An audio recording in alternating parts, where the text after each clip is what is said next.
ಜೀಪೋಚಿನ ವಾರ್ತೆಗಳಿಗೆ ಸ್ವಾಗತ. ನಾನು ರಮ್ಯಾ ಸತೀಶ್. ಇಂದಿನ ಮುಖ್ಯಾಂಶಗಳು: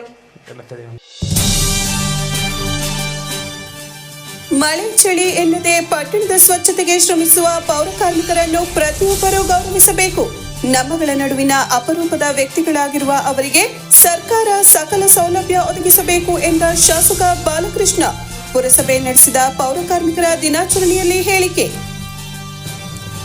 ಸಂವಿಧಾನ ಶಿಲ್ಪಿ ಡಾಕ್ಟರ್ ಬಿಆರ್ ಅಂಬೇಡ್ಕರ್ ಬೌದ್ಧ ಧರ್ಮದ ದೀಕ್ಷೆ ಪಡೆದ ಮಹಾರಾಷ್ಟ್ರದ ನಾಗಪುರದಲ್ಲಿನ ದೀಕ್ಷಾ ಭೂಮಿ ಪ್ರಯಾಣ ಬೆಳೆಸಿದ ತಾಲೂಕಿನ 38 ಯಾತ್ರಾರ್ಥಿಗಳು. ಪ್ರಯಾಣಿಕರ ಬಸ್ಗೆ ಪೂಜೆ ಸಲ್ಲಿಸಿ ಶುಭ ಕೋರಿ ಬೀಳ್ಕೊಟ್ಟ ಶಾಸಕ ಸಿಎನ್ ಬಾಲಕೃಷ್ಣರವರು. ಹಾಗೂ ತಾಲೂಕಿನ ದಂಡಿಗನಹಳ್ಳಿ ಹೋಬಳಿ ಕತ್ರಿಘಟ್ಟದಲ್ಲಿನ ಮೆಳೆಯಮ್ಮ ಆಧ್ಯಾತ್ಮಿಕ ಕೇಂದ್ರದಲ್ಲಿ ಜನಕಲ್ಯಾಣಕ್ಕಾಗಿ ಚಂಡಿಕಾ ಹೋಮ. ಕೇಂದ್ರದ ಮುಖ್ಯಸ್ಥರಾದ ಚಂದ್ರಶೇಖರ ಗುರೂಜಿ ನೇತೃತ್ವದಲ್ಲಿ ಆಯುಧ ಪೂಜೆ, ವಿಜಯದಶಮಿಯ ಶುಭ ಕೋರಿ 25 ಮುತ್ತೈದೆಯರಿಗೆ ಬಾಗಿನ ಅರ್ಪಣೆ.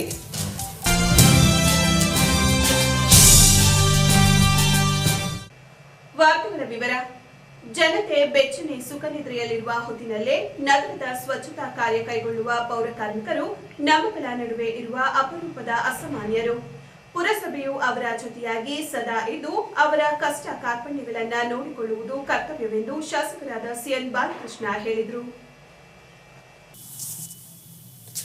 ಪಟ್ಟಣದ ಮೈಸೂರು ರಸ್ತೆಯಲ್ಲಿರುವ ಪಂಪ್ ಹೌಸ್ ಆವರಣದಲ್ಲಿ ಶನಿವಾರ ಪುರಸಭೆ ವತಿಯಿಂದ ಆಯೋಜಿಸಲಾಗಿದ್ದ ಪೌರ ಕಾರ್ಮಿಕರ ದಿನಾಚರಣೆಯನ್ನು ಉದ್ಘಾಟಿಸಿ ಮಾತನಾಡಿದ ಅವರು, ಗಾಳಿ, ಮಳೆ, ಬಿಸಿಲು, ಚಳಿ ಎನ್ನದೆ ದಿನನಿತ್ಯ ನುಸುಕಿನ ಜಾವದಿಂದ ಸ್ವಚ್ಛತಾ ಕಾರ್ಯ ಕೈಗೊಳ್ಳುವ ಪೌರ ಕಾರ್ಮಿಕರು ನೈಜ ಕಾಯಕ ಯೋಗಿಗಳು, ಸ್ವಚ್ಛತಾ ರೂವಾರಿಗಳು.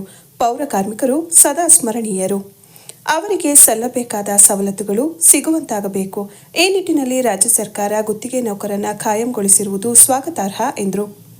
ಪೌರ ಕಾರ್ಮಿಕರು ತಮ್ಮ ಕಾಯಕದ ಬಗ್ಗೆ ನಿರಾಸಕ್ತಿ ತೋರದೆ ಮನಪೂರ್ವಕವಾಗಿ ಶ್ರದ್ಧೆಯಿಂದ ಕಾಯಕ ಮಾಡುವುದು ಹೆಮ್ಮೆಯ ವಿಷಯ.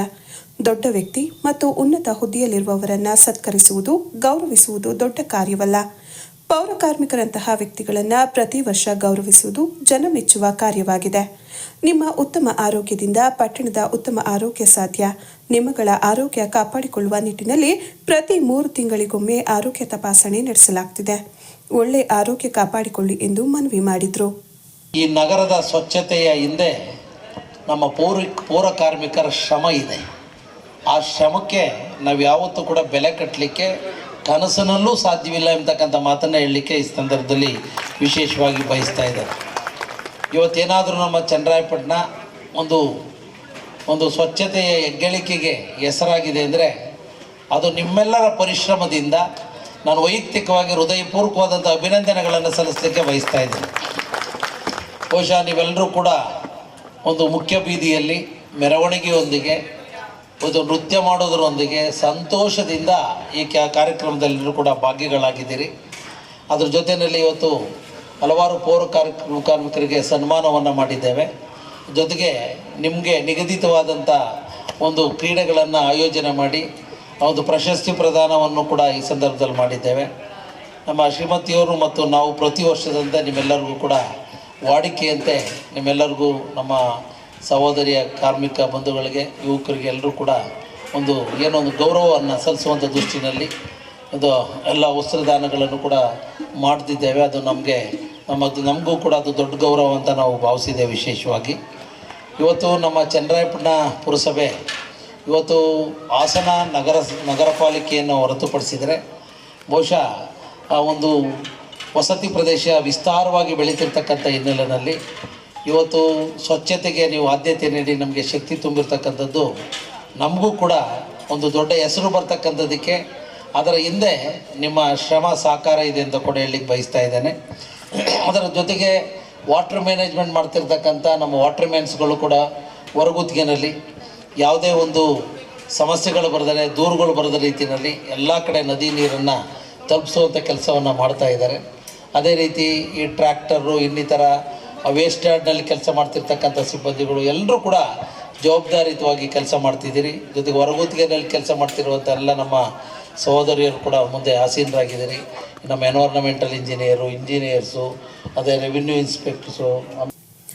ಪುರಸಭಾಧ್ಯಕ್ಷ ಸಿಎನ್ ಮೋಹನ್ ಮಾತನಾಡಿ, ಸ್ವಚ್ಛತೆಯ ಆಸ್ತಿ ಪೌರ ಕಾರ್ಮಿಕ ಬಂಧುಗಳು.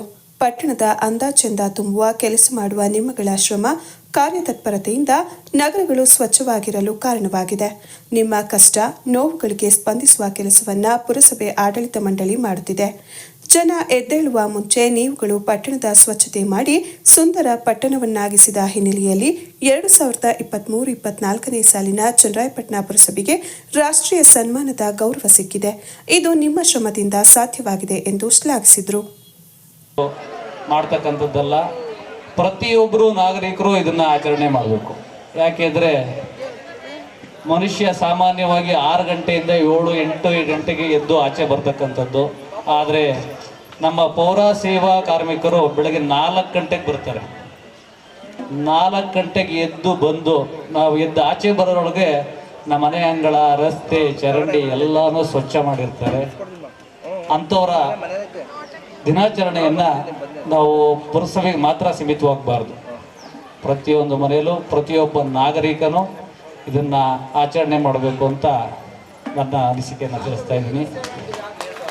ಅದೇ ರೀತಿ ನಾನು ಕಂಡ ಹಾಗೆ ನಮ್ಮ ಪ್ರಧಾನಿಗಳು ನರೇಂದ್ರ ಮೋದಿಯವರು ಪೌರ ಕಾರ್ಮಿಕರ ಪಾದಪೂಜೆ ಮಾಡೋ ಮುಖಾಂತರವಾಗಿ ಪೌರ ಸೇವಾ ಕಾರ್ಮಿಕರಿಗೆ ವಿಶೇಷವಾಗಿ ಧನ್ಯವಾದಗಳನ್ನ ತಿಳಿಸೋ ಮುಖಾಂತರ ಈ ದೇಶಕ್ಕೆ ಮಾದರಿಯಾಗಿದ್ದಾರೆ. ಹಾಗೆ ಬೆಳಗ್ಗೆ 4 ಗಂಟೆಯಿಂದ ಬಂದು ಪ್ರತಿದಿನ 4 ಗಂಟೆಗೆ ಬಂದು ನಮ್ಮ ಎಲ್ಲರ ಆರೋಗ್ಯ, ನಾವೇನಾದ್ರು ಇವತ್ತು ಇಲ್ಲಿ ಆರೋಗ್ಯವಾಗಿ ನಿಂತು ಮಾತಾಡ್ತಿದ್ದೀವಿ ಅದಕ್ಕೆ ಮೂಲ ಕಾರಣಕರ್ತರೆ ನಮ್ಮ ಪೌರ ಕಾರ್ಮಿಕರು. ಅವರ ಸೇವೆ ಅಪಾರ. ಈ ಒಂದು ಸುಸಂದರ್ಭದಲ್ಲಿ ನಾನು ಹೇಳೋದಕ್ಕೆ ಇಷ್ಟಪಡೋದಿಷ್ಟೇ, ದಯವಿಟ್ಟು ಕಾರ್ಮಿಕರು ತಾವೆಲ್ಲರೂ ತಮ್ಮ ಆರೋಗ್ಯದ ಕಡೆ ಗಮನ ಹರಿಸ್ಬೇಕು. ಪ್ರತಿ ವರ್ಷವೂ ಹೀಗೆ ಬರ್ತಾನೆ ಇರ್ತೀವಿ, ಹೇಳ್ತಾ ಇರ್ತೀವಿ. ದಯವಿಟ್ಟು ಅದೊಂದು ಚೂರು ನೀವು ಮನಸ್ಸಿನಲ್ಲಿ ಇಟ್ಕೊಂಡು ನಿಮ್ಮ ಎಲ್ಲರೊಂದಿಗೆ ನಮ್ಮ ಶಾಸಕರು ಇರ್ತಾರೆ, ನಾವಿದ್ದೇವೆ. ಪ್ರತಿ ವರ್ಷದಂತೆ ನಿಮ್ಗಳಿಗೆ ಅವರು ಕುಸುಮಕ್ಕವ್ರು ಮಾತಾಡಬೇಕಾದ್ರೆ ಹೇಳಿ ನಮ್ಮ ಮಹಿಳೆ ಕಾರ್ಮಿಕರಿಗೆ ಸೀರೆ ಮತ್ತು ಕೊಡಬೇಕು. ಅವ್ರಿಗೆ ಪರ್ಸ್ನಲ್ಲಾಗಿ ಹೇಳಿ ಆರೋಗ್ಯದ ಕಡೆ ಗಮನ ಹರಿಸೋದಕ್ಕೆ. ನಿಮಗೋಸ್ಕರನೇ ನಿನ್ನೆ ಒಂದು ಪ್ರಾಧಿಕಾರದೊಂದು ಮೀಟಿಂಗ್ ಕರೆದಿದ್ರು ಬಾಲಣ್ಣವರು. 3 ಎಕರೆ 15 ಕುಂಟೆ ರಿಸರ್ವ್ ಇದ್ದಿದ್ದನ್ನು ಹಿಂದೆ ಟೌನ್ ಪ್ಲ್ಯಾನಿಂಗಲ್ಲಿದ್ದಂಥ ದಿವೇಶಿ ಅಂತೇಳಿ ಅವರು ರಿಜೆಕ್ಟ್ ಮಾಡಿಬಿಟ್ಟಿದ್ದಾರೆ, ರಸ್ತೆ ಇಲ್ಲ ಅಂತೇಳಿ. ನಿನ್ನೆ ವಿಶೇಷ ಸಭೆ ಕರೆದು MLA ಅವರು ಅದ್ರ ವಿಚಾರವಾಗಿ ರಸ್ತೆ ಬಿಟ್ಕೊಡೋದಕ್ಕೆ ಮಾರೇನಹಳ್ಳಿಯವ್ರ ಹತ್ರ ಒಂದು 5-6 ಜನ ಹತ್ರ ಮಾತಾಡು ಅಂತ ನಮಗೆ ವಹಿಸಿದ್ದಾರೆ. ನಾನು ಸಂಜೆ ಬಂದಾಗ ಮಂಜುಗೂ ಹೇಳಿದ್ದೀನಿ. ಮುಂದಿನ ಸೋಮವಾರದ ಪೌರ ಕಾರ್ಮಿಕರ ದಿನಾಚರಣೆ ಅಂಗವಾಗಿ ಆಯೋಜಿಸಿದ್ದ ವಿವಿಧ ಕ್ರೀಡಾಕೂಟದಲ್ಲಿ ವಿವಿಧ ಆಟೋಟ ಸ್ಪರ್ಧೆಗಳಲ್ಲಿ ಗೆದ್ದ ಪೌರ ಕಾರ್ಮಿಕರಿಗೆ ಬಹುಮಾನ ವಿತರಣೆ ಹಾಗೂ ನಿವೃತ್ತಿ ಹೊಂದಿದ ಪೌರ ಕಾರ್ಮಿಕರಿಗೆ ಸನ್ಮಾನಿಸಲಾಯಿತು. ಶಾಸಕರು ವೈಯಕ್ತಿಕವಾಗಿ ಎಲ್ಲ ಪೌರ ಕಾರ್ಮಿಕರಿಗೂ ಹಬ್ಬದ ಸಲುವಾಗಿ ಹೊಸ ಬಟ್ಟೆ ವಿತರಣೆ ಮಾಡಿದರು.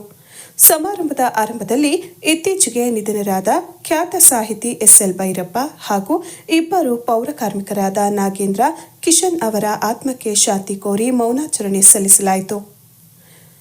ಕಾರ್ಯಕ್ರಮಕ್ಕೂ ಮುನ್ನ ಎಲ್ಲ ಪೌರ ಕಾರ್ಮಿಕರು ಪಟ್ಟಣದ ಪುರಸಭೆ ಕಾರ್ಯಾಲಯದಿಂದ ಪಂಪ್ ಹೌಸ್ವರೆಗೂ ಮೆರವಣಿಗೆಯಲ್ಲಿ ಸಾಗಿದ್ರು. ಮೆರವಣಿಗೆಯುದ್ದಕ್ಕೂ ಡಿಜೆ ಸೌಂಡ್ಸ್ಗೆ ಪೌರ ಕಾರ್ಮಿಕರು, ಪುರಸಭೆ ಅಧಿಕಾರಿಗಳು, ಸಿಬ್ಬಂದಿಗಳು ಸೇರಿ ಪುರಸಭಾ ಸದಸ್ಯರು ಕುಣಿದು ಸಂಭ್ರಮಿಸಿದರು.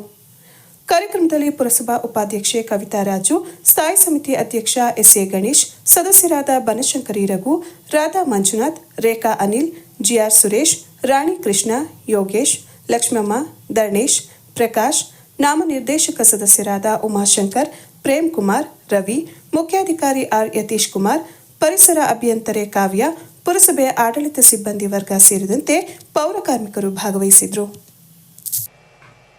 ಸಂವಿಧಾನ ಶಿಲ್ಪಿ ಡಾಕ್ಟರ್ BR ಅಂಬೇಡ್ಕರ್ ಬೌದ್ಧ ಧರ್ಮದ ದೀಕ್ಷೆ ಪಡೆದ ಮಹಾರಾಷ್ಟ್ರದ ನಾಗಪುರದಲ್ಲಿನ ದೀಕ್ಷಾ ಭೂಮಿ ಯಾತ್ರೆಗೆ ತಾಲೂಕಿನಿಂದ 38 ಯಾತ್ರಾರ್ಥಿಗಳು ಪ್ರಯಾಣ ಹೊರಟಿದ್ದು, ಅವರನ್ನು ಕ್ಷೇತ್ರದ ಶಾಸಕರಾದ CN ಬಾಲಕೃಷ್ಣ ಅವರು ಶುಭ ಕೋರಿ ಬೀಳ್ಕೊಟ್ರು. ಸಮಾಜ ಕಲ್ಯಾಣ ಇಲಾಖೆ ವತಿಯಿಂದ ಆಯೋಜಿಸಿರುವ ನಾಗಪುರ ದೀಕ್ಷಾ ಭೂಮಿ ಯಾತ್ರೆಗೆ ತಾಲೂಕಿನ ವಿವಿಧ ಗ್ರಾಮಗಳ 38 ಮಂದಿ ಯಾತ್ರಾರ್ಥಿಗಳು ಆರಂಭಿಸಿರುವ ಪ್ರಯಾಣದ ಬಸ್ಗೆ ಮಂಗಳವಾರ ಶಾಸಕರಾದ CN ಬಾಲಕೃಷ್ಣ ಅವರು ತಾಲೂಕು ಕಚೇರಿ ಮುಂಭಾಗದಲ್ಲಿ ಪೂಜೆ ಸಲ್ಲಿಸಿ ಎಲ್ಲ ಯಾತ್ರಾರ್ಥಿಗಳಿಗೂ ಶುಭ ಕೋರಿದರು. ಈ ಸಂದರ್ಭದಲ್ಲಿ ಮಾತನಾಡಿದ ಅವರು, ಬೇರೆ ಬೇರೆ ಧರ್ಮದವರು ವಿವಿಧ ಕ್ಷೇತ್ರಗಳಿಗೆ ಯಾತ್ರೆ ಮಾಡುವ ಮಾದರಿಯಲ್ಲಿಯೇ ಸಂವಿಧಾನ ಶಿಲ್ಪಿ ಡಾಕ್ಟರ್ ಬಿಆರ್ ಅಂಬೇಡ್ಕರ್ ಅವರ ಅನುಯಾಯಿಗಳು ಪ್ರತಿ ವರ್ಷ ಅಕ್ಟೋಬರ್ ತಿಂಗಳಲ್ಲಿ ನಾಗಪುರದಲ್ಲಿ ನಡೆಯುವ ಧರ್ಮ ಪ್ರವರ್ತನಾ ದಿನ ಕಾರ್ಯಕ್ರಮಕ್ಕೆ ದೀಕ್ಷಾ ಯಾತ್ರೆ ಕೈಗೊಳ್ಳುವುದು ವಾಡಿಕೆ. ಧರ್ಮ ಪ್ರವರ್ತನಾ ದಿನ ಕಾರ್ಯಕ್ರಮಕ್ಕೆ ಸಮಾಜ ಕಲ್ಯಾಣ ಇಲಾಖೆ ವತಿಯಿಂದ ಬಾಬಾ ಸಾಹೇಬ್ ಅಂಬೇಡ್ಕರ್ ಅವರ ಅನುಯಾಯಿಗಳನ್ನು ಪ್ರತಿ ವರ್ಷವೂ ದೀಕ್ಷಾ ಯಾತ್ರೆಗೆ ಕಳುಹಿಸಲಾಗುತ್ತಿದೆ.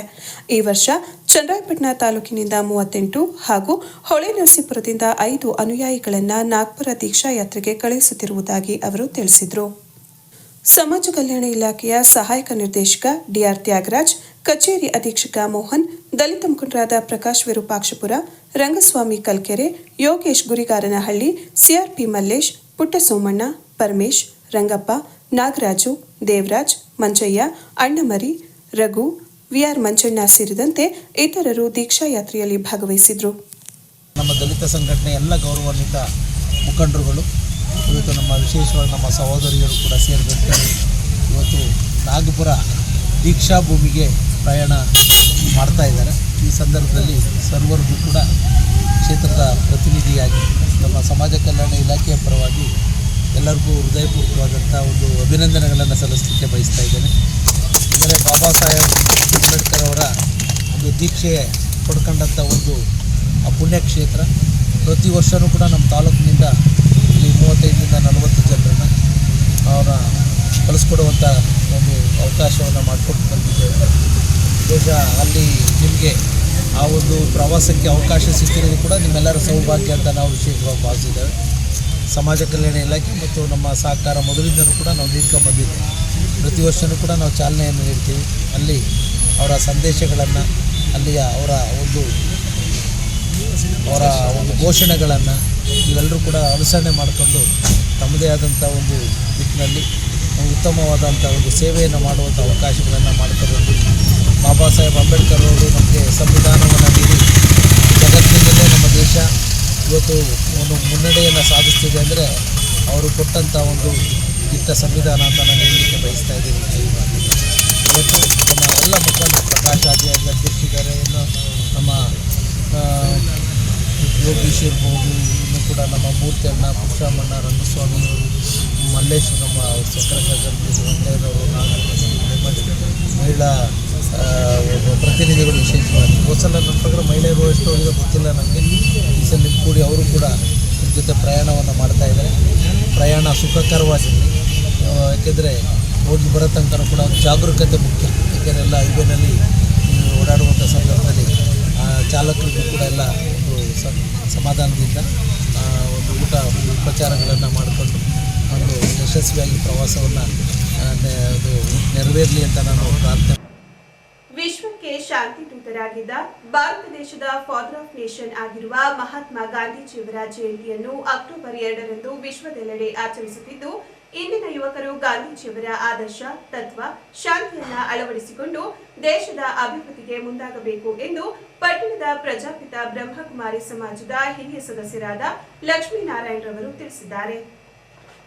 ಗಾಂಧಿ ಜಯಂತಿ ಅಂಗವಾಗಿ ಪಟ್ಟಣದ ಜನತೆಗೆ G4 ನ್ಯೂಸ್ ಮೂಲಕ ಶುಭ ಕೋರಿದ ಅವರು, ಗಾಂಧೀಜಿಯವರು ಹೇಳಿದಂತೆ ಸಮಾಜದಲ್ಲಿ ನಾಗರಿಕರು ಕೆಟ್ಟದನ್ನು ನೋಡದೆ, ಕೆಟ್ಟದನ್ನು ಕೇಳದೆ, ಕೆಟ್ಟದನ್ನು ಮಾತನಾಡದೆ ಎಲ್ಲರಿಗೂ ಒಳಿತು ಮಾಡುವ ಸಂಕಲ್ಪ ಹೊಂದಬೇಕು. ಸ್ವಚ್ಛತೆ ದೇವರ ಪ್ರತಿರೂಪ. ಶುಚಿತ್ವ ಇಲ್ಲದ ಮನಸ್ಸಿನಲ್ಲಿ ದೇವರು ನೆಲೆಸಲಾರ ಎಂಬುದಾಗಿ ಗಾಂಧೀಜಿ ಹೇಳಿದರು. ಆದರೆ ಇದೀಗ ಗಾಂಧಿ ತತ್ವವನ್ನು ಪರಿಪಾಲನೆ ಮಾಡುವುದು ಕಡಿಮೆಯಾಗಿದೆ.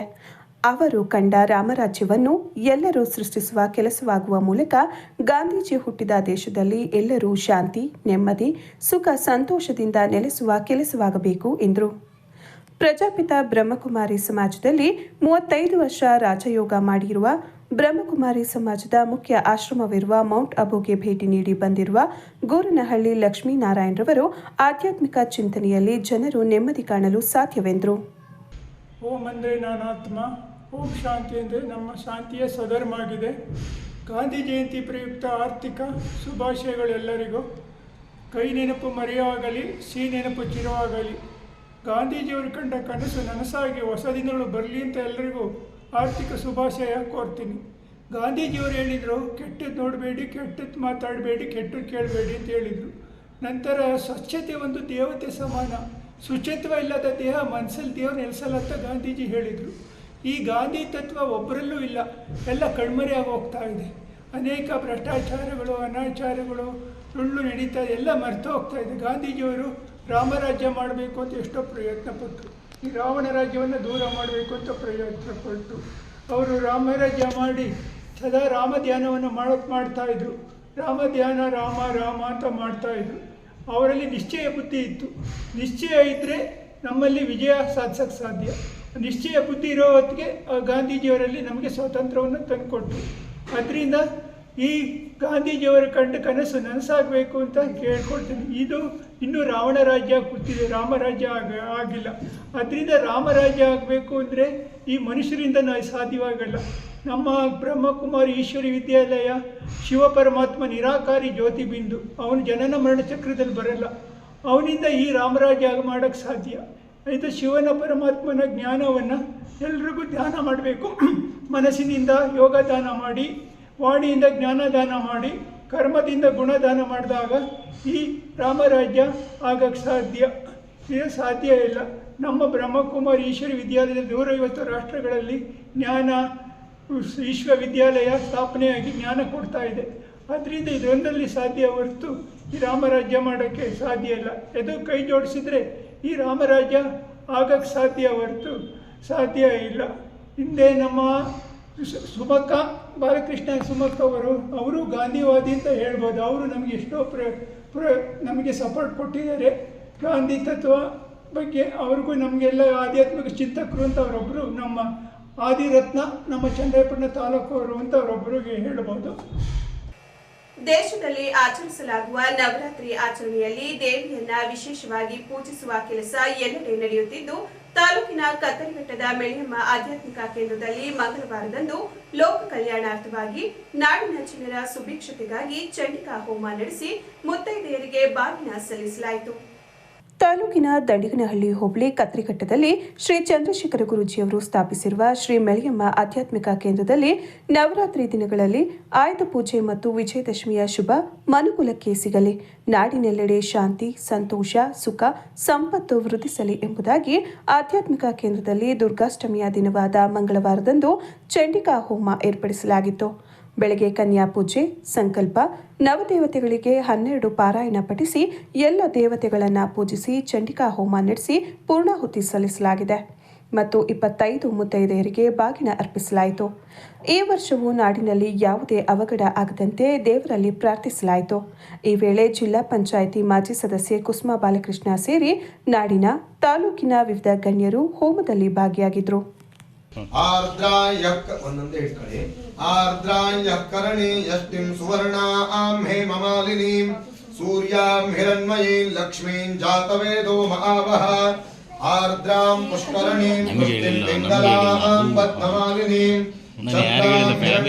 ಲಕ್ಷ್ಮೀಂ ಜಾತವೇದೋ ಯಸ್ಯಾಂ ಪ್ರಚಾರ ಮಾಡಿ ಚಂದ್ರಾಂ ಪ್ರಭಾಸಾಂ ಯಶಸಾ ಜ್ವಲಂತೀಂ ಶ್ರಿಯಂ ಲೋಕೆ ದೇವದುಷ್ಟಾಮುದಾರಾಂ ತಾಂ ಪದ್ಮಿನೀಂ ಶರಣಮಹಂ ಪ್ರಪದ್ಯೆ ಅಲಕ್ಷ್ಮೀರ್ಮೇ ನಶ್ಯತಾನ್ ಪಾವೃಣೆ ಆದಿತ್ಯವರ್ಣೇ ತಪಸೋಧಿಜಾತೋ ವನಸ್ಪತಿಸ್ತವ ವೃಕ್ಷೋತ ಬಿಲ್ವಃ ತಸ್ಯ ಜ್ಯೇಷ್ಠಾವಲಕ್ಷ್ಮೀರ್ನಾಚಯಾಮ್ಯಹಂ. ಕೊನೆಯಲ್ಲಿ ಮತ್ತೊಮ್ಮೆ ಮುಖ್ಯಾಂಶಗಳು. ಮಳೆ ಚಳಿ ಎನ್ನದೆ ಪಟ್ಟಣದ ಸ್ವಚ್ಛತೆಗೆ ಶ್ರಮಿಸುವ ಪೌರ ಕಾರ್ಮಿಕರನ್ನು ಪ್ರತಿಯೊಬ್ಬರೂ ಗೌರವಿಸಬೇಕು. ನಮ್ಮಗಳ ನಡುವಿನ ಅಪರೂಪದ ವ್ಯಕ್ತಿಗಳಾಗಿರುವ ಅವರಿಗೆ ಸರ್ಕಾರ ಸಕಲ ಸೌಲಭ್ಯ ಒದಗಿಸಬೇಕು ಎಂದ ಶಾಸಕ ಬಾಲಕೃಷ್ಣ ಪುರಸಭೆ ನಡೆಸಿದ ಪೌರ ಕಾರ್ಮಿಕರ ದಿನಾಚರಣೆಯಲ್ಲಿ ಹೇಳಿಕೆ. ಸಂವಿಧಾನ ಶಿಲ್ಪಿ ಡಾಕ್ಟರ್ ಬಿಆರ್ ಅಂಬೇಡ್ಕರ್ ಬೌದ್ಧ ಧರ್ಮದ ದೀಕ್ಷೆ ಪಡೆದ ಮಹಾರಾಷ್ಟ್ರದ ನಾಗಪುರದಲ್ಲಿನ ದೀಕ್ಷಾ ಭೂಮಿ ಪ್ರಯಾಣ ಬೆಳೆಸಿದ ತಾಲೂಕಿನ 38 ಯಾತ್ರಾರ್ಥಿಗಳು. ಪ್ರಯಾಣಿಕರ ಬಸ್ಗೆ ಪೂಜೆ ಸಲ್ಲಿಸಿ ಶುಭ ಕೋರಿ ಬೀಳ್ಕೊಟ್ಟ ಶಾಸಕ ಸಿಎನ್ ಬಾಲಕೃಷ್ಣರವರು. ಹಾಗೂ ತಾಲೂಕಿನ ದಂಡಿಗನಹಳ್ಳಿ ಹೋಬಳಿ ಕತ್ರಿಘಟ್ಟದಲ್ಲಿನ ಮೆಳಿಯಮ್ಮ ಆಧ್ಯಾತ್ಮಿಕ ಕೇಂದ್ರದಲ್ಲಿ ಜನಕಲ್ಯಾಣಕ್ಕಾಗಿ ಚಂಡಿಕಾ ಹೋಮ. ಕೇಂದ್ರದ ಮುಖ್ಯಸ್ಥರಾದ ಚಂದ್ರಶೇಖರ ಗುರೂಜಿ ನೇತೃತ್ವದಲ್ಲಿ ಆಯುಧ ಪೂಜೆ, ವಿಜಯದಶಮಿಯ ಶುಭ ಕೋರಿ 25 ಮುತ್ತೈದೆಯರಿಗೆ ಬಾಗಿನ ಅರ್ಪಣೆ.